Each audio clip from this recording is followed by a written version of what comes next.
ఇండస్ట్రీలో ఎంత పెద్ద హీరో అయినా ఒక్కసారి ప్రజలు ఇచ్చే తీర్పులు చాలా విచిత్రంగా ఉంటాయి. ఈ మధ్య కాలంలో పెద్ద హీరో షూటింగ్ మొదలు కలెక్షన్లు ఎండింగ్ అయ్యే వరకు ప్రతిరోజు సోషల్ మీడియాలో న్యూస్లు మారుమోగుతూనే ఉంటాయి. దీంతో ఆ చిత్రాలపై ఎక్కడా లేని క్రేజ్ పెరిగిపోతుంది.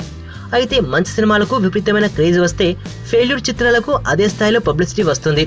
ఈ సంవత్సరం పవర్ స్టార్ పవన్ కళ్యాణ్ సర్దార్ గబ్బర్ సింగ్ ఎన్నో అంచనాలతో థియేటర్లకు వచ్చింది, కానీ అది కాస్త డిజాస్టర్ గా మిగిలిపోయింది.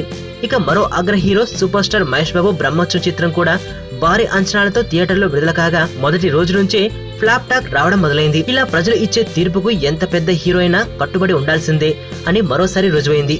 అయితే ఇప్పుడు mass director Boyapati Srinu, stylish star Allu Arjun combination లో వచ్చిన సరైనడు చిత్రం బ్లాక్ బస్టర్ హిట్ గా నిలిచింది. మొదట ఈ చిత్రం యావరేజ్ అన్న తర్వాత హిట్ టాక్ తో దూసుకుపోయింది. గత సంవత్సరం బాహుబలి కలెక్షన్స్ కు పోటీగా మహేష్ బాబు శ్రీమంతుడి చిత్రానికి విపరీతమైన కలెక్షన్లు వచ్చాయి. ఇప్పుడు ఈ కలెక్షన్ల విషయంలో శ్రీమంతుడితో సరైనడు పోటీ పడుతుంది.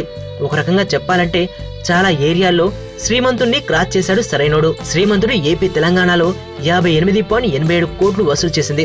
సరైనోడు ఇప్పటివరకు 56.15 కోట్లు వసూలు చేశాడు. ఇక ఈ వారంలో ఎలాంటి పెద్ద సినిమాలు లేవు కనుక ఈ కలెక్షన్లు మరింత పెరిగే అవకాశం ఉందని టాలీవుడ్ వర్గాలు చెప్పుకుంటున్నాయి.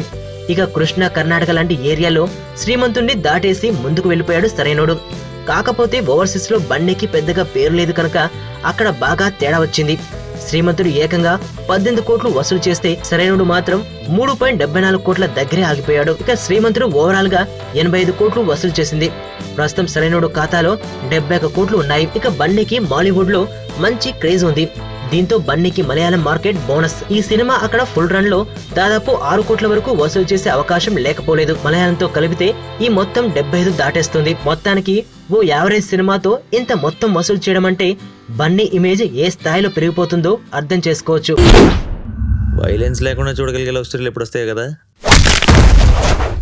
నీలో ఈ కోణం కూడా ఉందని నాకు తెలీదు. Adventure time. నిన్ను పెళ్లి చేసుకోవాలి, ఐశ్వర్య తెలివిగా చంపాలి. నాకు తెలిసి ఒక్కడే శత్రువు ఉన్నాడు.